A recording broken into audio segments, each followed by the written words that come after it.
My name is JaVonne Jones, and this is my master class. For the next few moments, we're going to focus on improvisation, which means to make up on the spot. Now, as a classically trained violinist, wasn't taught how to improvise in school.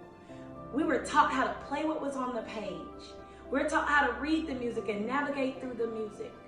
We were taught how to use the music as a roadmap. We're taught how to play music by various composers and be able to express what the composer wanted to express. But I have to admit, there is also a time when a musician wants to play what comes out of them. We want to play what comes from the heart and what comes from the mind. And so that's where improvisation comes in. Now, do not get me wrong. It is vital to have a classical background. It is vital to know classical technique and vital to have classical pedagogy. But it is equally as vital to be able to play what comes from you. So I hope this masterclass helps develop you and for you to be able to express yourselves better musically. This is my masterclass, Improvisation 101 with JaVonne. So to get started with our lesson on improvisation, what you need to be knowledgeable of is your scales. Now, do you have to know all of your scales to be able to start the process of improvisation? Not at all. But you do need to know your scales and need to know them backwards and forwards, like the back of your hand. So what we're going to do today is we're going to start out with one of the easier scales, which is the G major scale that has a key signature of 1 sharp. We'll be doing 2 octaves, and then we're also going to be doing the 2-octave arpeggio, and we're going to use this scale to build on our improvisation. Stay tuned.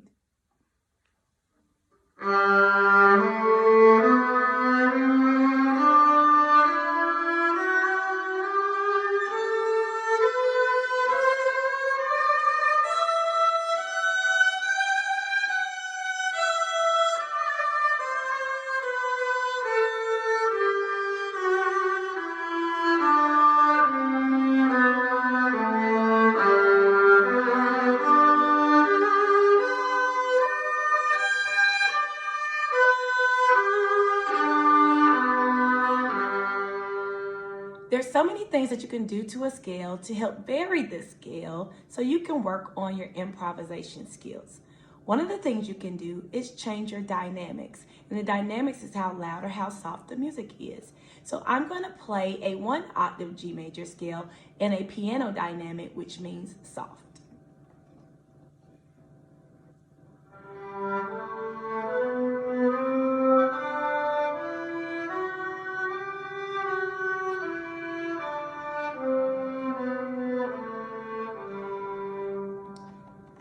Now, I'm going to play that same 1-octave scale, but this time I'm going to play in a forte dynamic, which means loud.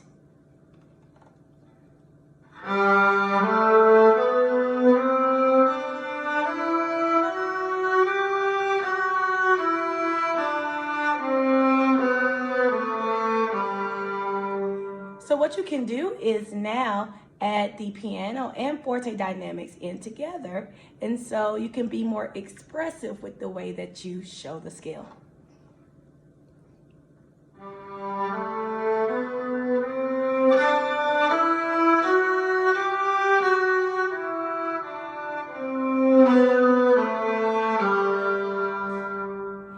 And there's also something called a crescendo and a decrescendo. Crescendo means to gradually get louder, and decrescendo means to gradually get softer. So you can add more variety to your scale now by doing crescendos and decrescendos. Listen.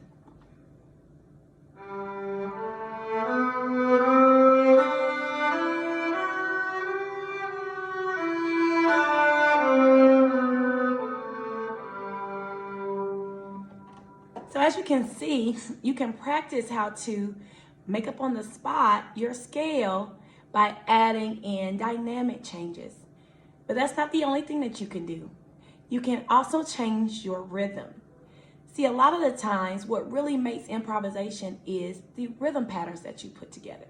So I have 2 very simple rhythm patterns that we're going to use. I call it the Mississippi River and the Run Timmy rhythms. So what I'm going to do is play this G major scale 1 octave in a Mississippi River rhythm. So it will sound like this.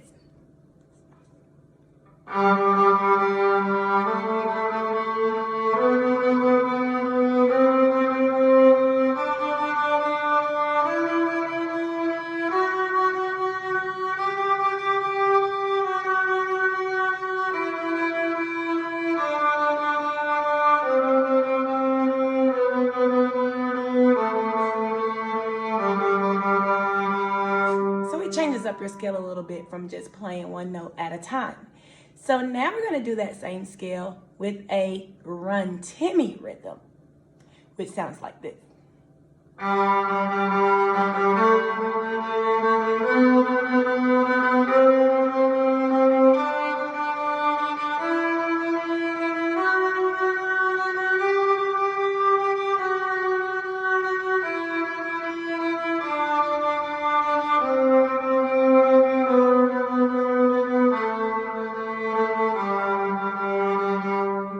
So what happens when you put your Mississippi River rhythm and your Run Timmy rhythm together in conjunction with the changes in dynamics? It will take your scale that you're doing to a whole new level.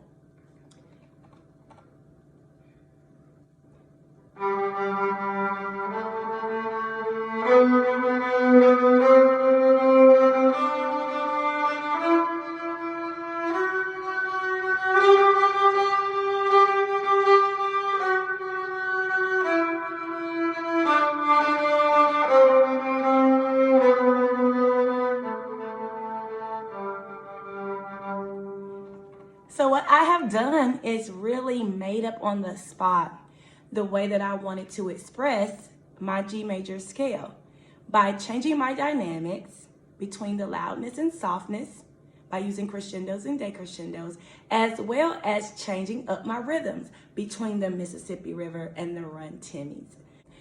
So another element that you can add is color. You can actually make your music more colorful by adding things like vibrato, trills, and tremolos.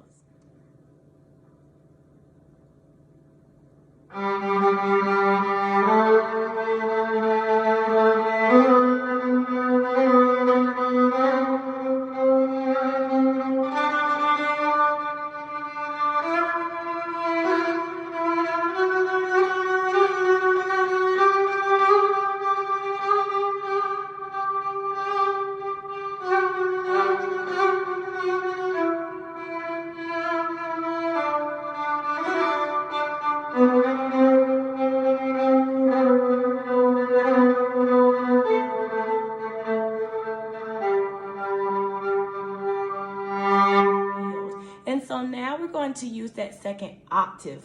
We're going to do something very similar. We're going to be playing the scale, but I'm going to go back and forth between the octaves, playing Run Timmies and Mississippi Rivers with different rhythms and with different tempos and then with different color qualities, and see what happens to the song next.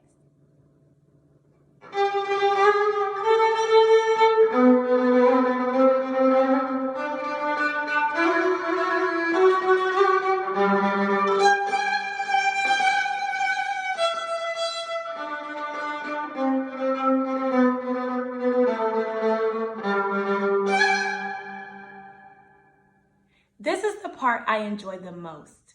We're going to use a backing track for a song called Best Part by Her featuring Daniel Caesar. Best Part is in the key of D major, which has 2 sharps. We're going to play the scale to this song along with the arpeggio, and then we're going to build on that, doing our dynamic changes, our rhythm changes, and changes in color. This is Best Part.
things about improvisation that I want to leave you with is the fact that as long as you know your scale and the pitches that are in the scale, you can play any of those notes to improvise on.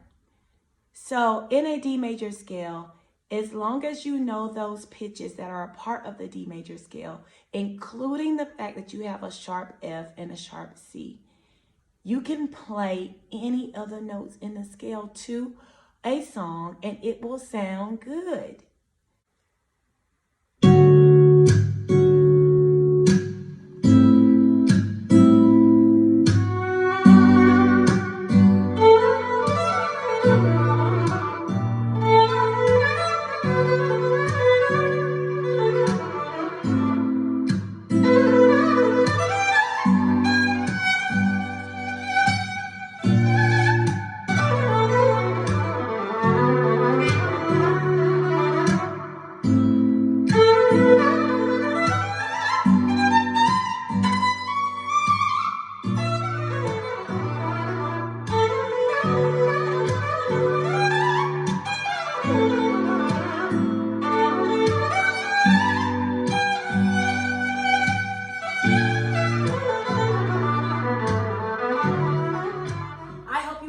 The masterclass today, and I hope you learned something that you can work on, that you can better express yourselves musically.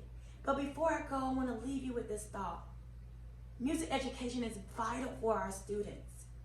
Our schools are being robbed of music education programs, and the programs are being deemed as a playground instead of grounds for our students to be able to better express themselves and express who they are. Music education programs are even being snatched from these schools. And so we need to advocate to be able to keep music education in the schools. Music is what makes our students more intelligent. Music ties in all the subject areas, math, science, social studies, and language arts.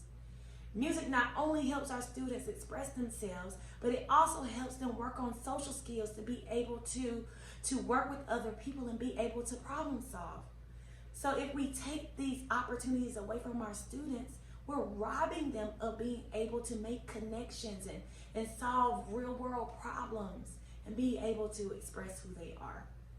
So please, if you can, even if you can't financially support, just offer your support to our local school systems and to our private school systems and even to our nonprofits that are giving back to the arts, because it's essential and our students need it, because our students love it.